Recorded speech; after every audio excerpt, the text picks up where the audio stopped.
விநாயகர் சதுர்த்திக்கு ராகி மாவில் கொழுக்கட்டை பண்ணலாங்க. 1 கப் ராகி மாவு, ஒரு 1/4 கப் பொட்டுக்கடலை 1க்கு 2 உடச்சிருக்குது, அப்புறம் தேங்காய் துருவல் அதே ஒரு 1/4 கப்பு, அப்புறம் நான் ஒரு வெல்லம் எடுத்துருக்கிறேன். நீங்கள் இனிப்புக்கு தகுந்த மாதிரி போட்டுக்கோங்க. அப்புறம் கொஞ்சம் நெய். அடுப்பத்தை வச்சிடலாங்க.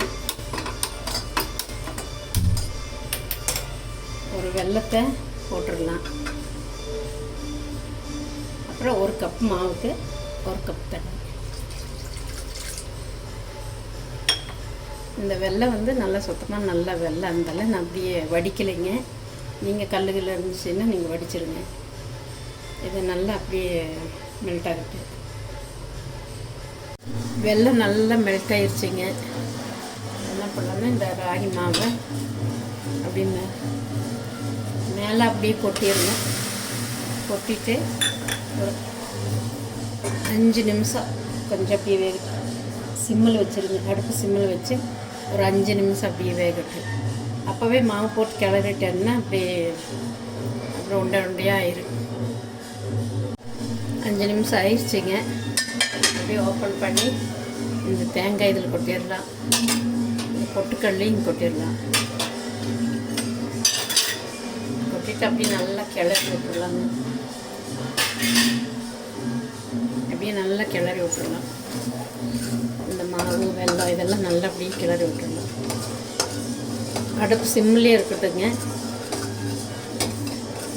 அப்படியே நல்லா கிளறி விட்டு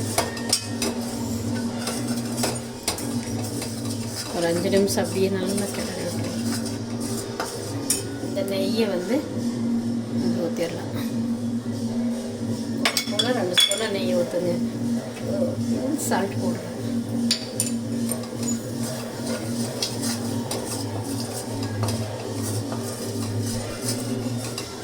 அப்படியே நல்லா இந்த ராகி மாவில் கொழுக்கட்டை செய்யும்போது இந்த வெல்லம் எல்லாம் போட்டு நல்லா ஹெல்த்தியானது தானே.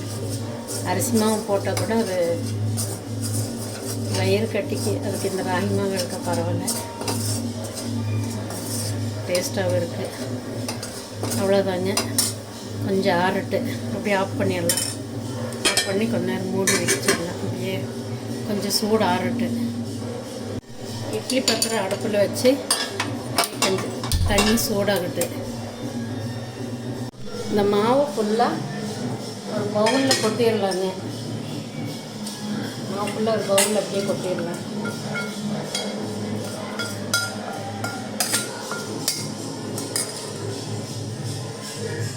இந்த மாவை இன்னும் ஒரு ஸ்பூன் நெய் விட்டு அப்படியே நல்லா பிசைஞ்சிடலாங்க.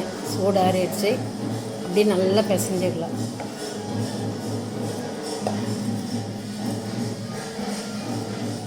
சூப்பரான டேஸ்டான கொழுக்கட்டைங்க.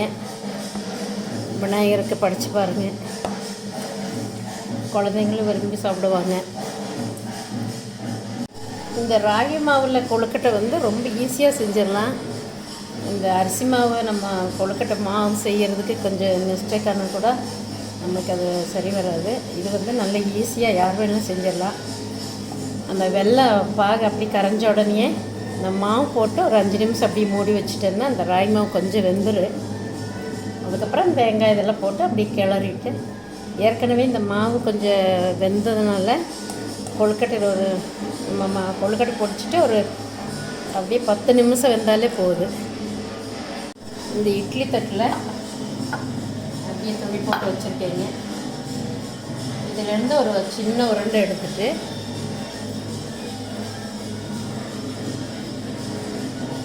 அப்படியே கையை கொஞ்சம் இப்படியே வச்சு பாருங்கள். கொழுக்கட்டை சூப்பரான கொழுக்கட்டை.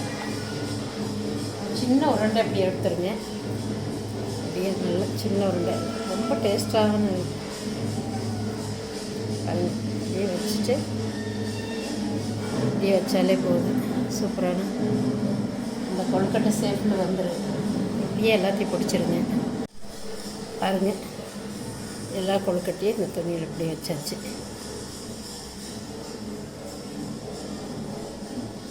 தண்ணி நல்லா கொதிக்குது. இந்த அப்படியே வச்சிடலாம்.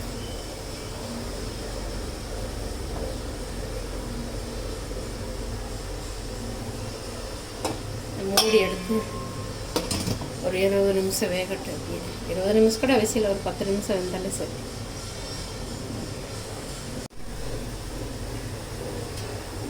பத்து நிமிஷம் ஆயிடுச்சுங்க. கொழுக்கட்டை நல்லா வெந்துருச்சு. ஆஃப் பண்ணிடலாம். இது வந்து அப்படியே எடுத்து வைக்கலாம். கொஞ்ச நேரம் ஆறட்டு. அப்படியே கொஞ்ச நேரம் ஆறட்டு.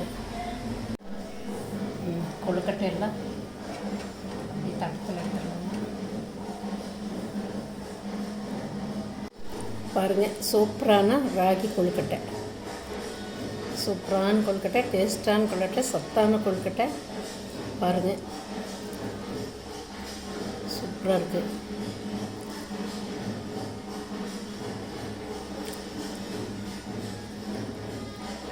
ரொம்ப சூப்பராக இருக்குங்க. குழந்தைங்கள்லாம் நல்லா விரும்பி சாப்பிடுவாங்க. அரிசி மாவில் கொழுக்கட்டை செஞ்ச குழந்தைங்களுக்கு கொடுக்கறது அவ்வளோக்கா நல்லதில்லை, வயிறு கட்டிக்கு. அதுக்கு இந்த ராகி மாவில் கொழுக்கட்டை செஞ்சு கொடுக்கறது நல்லா சத்தான கொழுக்கட்டை. பாருங்கள், சூப்பராக இருக்குது. செஞ்சு பாருங்கள் விநாயகர் சதுர்த்திக்கு.